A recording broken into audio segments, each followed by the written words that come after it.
Hello, my name is Janae Braune, and I'm from Guadalupe County, District 10. And today I'm with the Healthy Texas Youth Ambassadors, and we'll be demonstrating on the frying pan.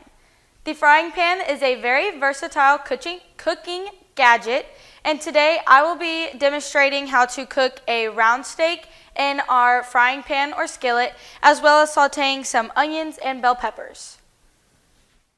The frying pan. A pan used for frying foods with a single long side handle, measured in inches and may have either straight or sloped sides. A fun fact about the frying pan is that the term frying pan is a regional name from New England, and the South called it a skillet. Whenever you're using your frying pan, you need to make sure that you are being very safe around a frying pan, especially whenever it is hot. So you want to make sure that whenever you are cooking with the frying pan, you have the handle turned away from you and that you're using your dominant hand to cut the meat or to flip it over in the frying pan.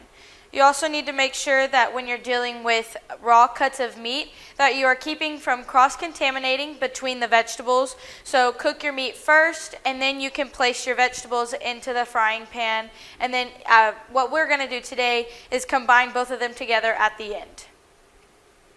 Also, you can see that I am not wearing gloves whenever I am cooking with the frying pan, because it's very dangerous to have plastic gloves on when you're dealing with heat.